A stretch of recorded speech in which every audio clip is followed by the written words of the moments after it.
back to our conversation about UDL, the third principle, multiple means of expression.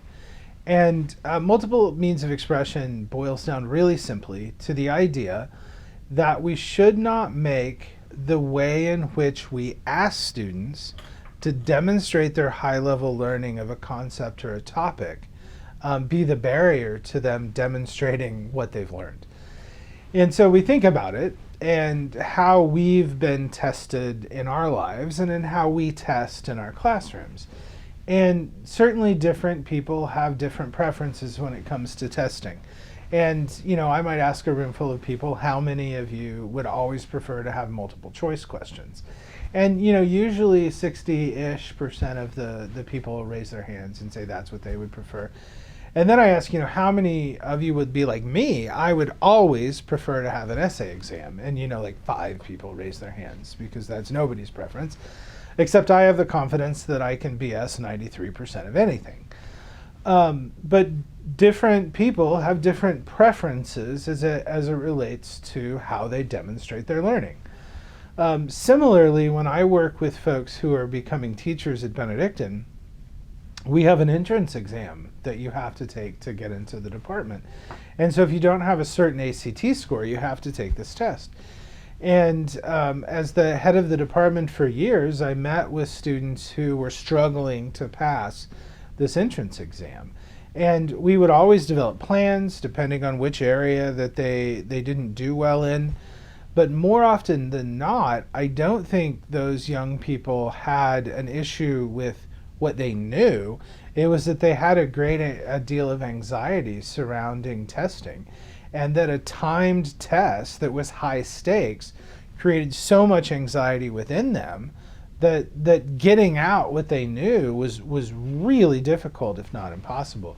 And so in my experience in working with those folks, I really thought more about how are we creating assessments and what's the point of the assessment, and are there other ways that we can access what students know. When I began my career teaching in higher ed, I taught a class in a pretty typical format when it came to tests. We had 4 tests, right? One about every quarter, over about 25% of the information. The last test was about that last quarter and had some questions that spanned the whole course, and there was a paper that they turned in, and that's pretty much how I assessed my class. But as time went on, I came to understand that what I really wanted to know from the students wasn't necessarily if they could get the multiple choice or answer the short answer essay questions. And my content drove how I ask questions, right? If I'm a math teacher, I can't have students probably only write an essay about something related to math. And if I'm a language arts teacher and I'm teaching a 5-paragraph theme, I have to have students write the theme. But in my content, how the questions were asked wasn't necessarily as important. And what I really wanted to know from my students was what kinds of things, what ideas had they really wrestled with? What things had they thought about? And so I went from that traditional style of testing to essay-based testing, where I would ask 4 questions on each test 4 times throughout the semester. And I really wanted to know what they had thought deeply about. But as I was grading them, what I came to realize is that some people in a 50-minute period can develop and execute a well-formed essay on a question, and some people can't. And so I was getting great variance in the grades, but not necessarily from students who I thought, or the low grades weren't necessarily from students that I thought didn't know the information or hadn't thought about the information. And so then I evolved and I decided that I would use take-home tests. And so same kind of 4 questions to be taken home, to be worked on. And in fact, at the very beginning of the class with the syllabus, I gave all 16 questions. They were things that the students could think about and work on for as long as they wanted. And still, I had not quite as much variance, but a little more variance, and not from students that I thought didn't get the information. And so currently, starting about 4 years ago, I went away from testing altogether. Our class focuses on 4 questions. and we spend about 25% of the course addressing each of those questions. And about a week after we're done with that part of the course, the students are required to turn in a project that answers the question. So for example, the first question is, why should we consider the needs of those who engage or learn in society differently? And I've had students write songs, I've had students create poetry, I've had students do short stories and plays and posters and art, three-dimensional presentation materials, PowerPoints, interviews, podcasts, and some students even write traditional papers. And what I found was that when I freed students up and said, okay, you don't have to answer the question in this form, you can actually pick the form, I got things that the students were spending a lot more time on and were considering in a deeper way. One of the things that absolutely blew me away, this was a couple of years ago, I had two students, they were baseball players. And these were guys who sat in the back row and seemed to goof off most of the time. They would make some sarcastic statements in class, which I kind of love. And they were just a good time to teach. But all through the semester, I'm kind of thinking, are these guys really here? Are they really getting this information? And so right before the first project was due, they came to me and they said, we want to do one project that answers all 4 questions. And I said, I'm open to that. And I said, what do you want to do? And they said they wanted to make a movie. And I'm kind of scratching my head and I'm thinking, okay, here these guys are. They want to do one project, answer all 4 questions because they want to do less work. And they want to make a movie, which, that could be a train wreck. But I try to have faith in all my students, and so we sat down and I said, okay, you can do that. When each of the preceding assignments are due, you have to turn in something. And so we worked out a schedule for what they would turn in, and I gave them half points at each of those 3 points. And then when they turned in the final project, I told them I'd go in and backfill the points, so to speak. And so it comes time for the end of the semester, and one of the young men is emailing me and saying, this file is too big for me to email you. How can I get this to you? I can't turn it in on time. Which, in the back of my head, I'm thinking it's a big excuse. And so finally we worked out that they could bring a USB drive to my office and they could put it directly on my computer. And they stopped by my office right before baseball practice. It was a spring semester. And so I put it on the computer and I finished up the work I had. And it was about 5 o'clock, so I was ready to go home. But I was kind of curious. And I thought, I'll just watch a few minutes of this, see what they've actually done here. My expectations were low. And an hour and a half later, I left work. They created an hour and a half sort of documentary, kind of like the Office TV show style interviews. They had come up with a series of very good questions about how people conceived of those with disabilities. And I think they interviewed 20 people, their teammates, folks that played other sports, from the women's softball program. They interviewed the president of the college. They interviewed students who they themselves had disabilities. They found teachers, both general ed and special ed teachers, and I was blown away. This is one of the best things that I have ever turned in. And my guess is that in editing the video alone, it was done very professionally. They would, have the names and the positions of the people they were interviewing below them. They probably spent more time than a lot of people just on creating the product, not actually doing the interviews and thinking of the questions. And I know that they did better on that. Well, I don't know, but I assume that they did better on this than they ever would have for tests. And my guess is that, in 20 years when those guys come back to a class reunion and I happen to run into them, I'm going to be able to ask them about that project, and they're going to remember working on it like it was yesterday, because it was something they put a lot of time into. Who among us remembers any test that we took in college and can tell you about the process that we used to study for that test? I couldn't, right? Maybe one class, I could tell you about those tests. But when we do something and we have creative freedom over something, we tend to have a deeper impact. We tend to remember those things more. And so this is how I've sort of wrestled with this idea of how do we make sure that the way we ask the question isn't actually the barrier to the student answering the question?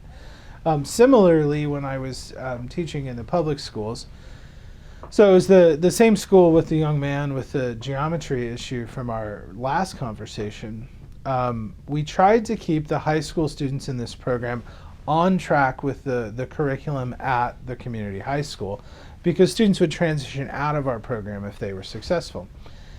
And so it was the period of time when the high school sophomores were reading Lord of the Flies. This is maybe my least favorite book in the English language. I'll go ahead and give you that bias right now. There are lots of books I love, not so much the Lord of the Flies. And the product for that class at the high school was to write a 10-page paper about the character development of the novel. And I knew this group of guys, the thought of writing a 10-page paper was so far outside their comfort zone that they would have completely shut down, right? When we're faced with very challenging tasks that we don't even know how to start, let alone finish, our natural, habit is to shut down for a period of time. For me, it's always about a month, right? When I get a really big project, I just try to ignore it for a month. And then I get to the point that procrastination is all those chips have been cashed in, and then I have to figure it out. You would think that I would learn. One of my colleagues told me the joke the other day that she finally did a task she'd been putting off for 5 months. It took 11 minutes, and that she probably didn't learn her lesson. Procrastination has always worked out okay for me, so I'm probably not going to learn that lesson anytime soon. But I really wanted these guys to read the book, and I wanted them to understand character development. So we didn't even talk about a paper. And what I had them do, and I don't know if this was just me, but it seems like every classroom I ever taught in had this collection of old magazines in the back of the classroom. They were not mine. I did not bring them. They just seemed to live in all of my classrooms. And so we got some poster board. And as we read the novel, I had students cut out pictures from People magazine that they thought represented the characters. And so on each side of the poster board, we, worked out all the characters, their names, and some information about them. And so then as the project was done, we got yarn, different colored yarn, and they created a key. Each color meant, friend or enemy or what the relationship was. And so then they connected all of the characters with yarn to demonstrate those character representations. Now, if my goal had been to teaching them to write a theme, that wouldn't have worked. But my goal was to teach them about character development. And I think they learned that. It just wasn't the essay that shut them down in the beginning. The other thing that we did when we were reading The Lord of the Flies, these guys would not read assignments, kind of like Henry. But there was a video game that was coming out at that time called Grand Theft Auto. And there were 1,000-page manuals. Before this video game was released, these books came out about how to, for lack of a better word, I think cheat at the game. And they would read these manuals and talk about this video game endlessly. And so they knew how to read, right? They knew how to get information. And they loved video games, right? That was, thinking back to multiple means of representation and multiple means of engagement, they loved the video games. So I said, okay, guys, we're going to design a video game to go with The Lord of the Flies. And they all turned around and looked at me, right? And all of their goals were to grow up to be video game designers. I'm not sure they knew how to type, but, they were definitely all going to grow up to be graphic designers. And we didn't have the technology, and that would have probably been 2004, 2005. We didn't have the technology to do coding at school at that time. And so we got the poster boards back out. And I said, here's the deal. You're going to draw the video games. And the video game has to have 3 levels. All of the characters from the book have to be in the video game. And all of the plot action from the book has to be in the video game. And you thought I was telling these kids they were going to have free time for the rest of the school year. They were so excited. And so, it was the poster board, it was the markers and the colored pencils and the pens and the, circles and arrows and all of that. And so for the next 2 weeks, every day during language art, they worked on this video game. And it got to the point that they were taking this stuff home to work on it at night. They were all getting together in the evenings. And my first day working in this school, two of the young men that were kind of the leaders of this project, I had to break up a fight between them because they were arguing over which one's mother could beat up the other mother. These were not kids that got along. But Michael became sort of the spokesperson, and Michael came to me and he's like, okay, we want to take these material home. We're going to get together this weekend and we're going to work on this. And I'm kind of skeptical, but I'm like, okay, you know, and I'm real stern inside. I'm kind of like super excited, but I'm giving them very much the stern teacher face. And so I'm, all right, you can take it home over this weekend, but if all of these things don't come back on Monday morning, you've got a big problem.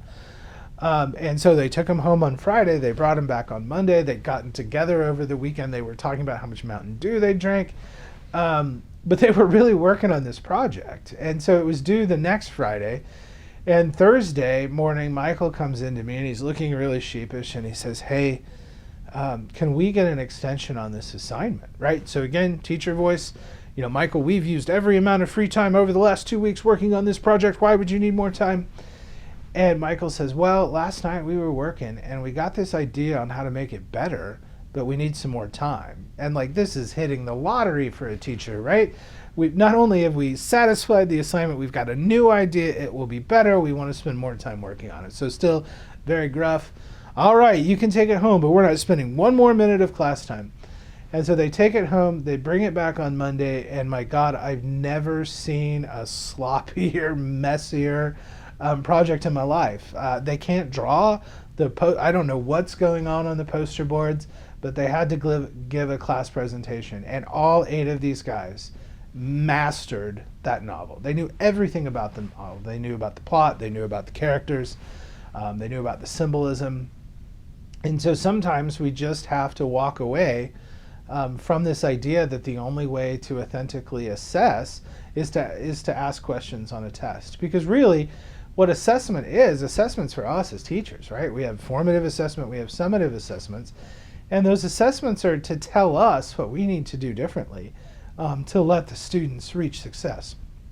And so sometimes we have to rethink that, and that really is the multiple means of expression.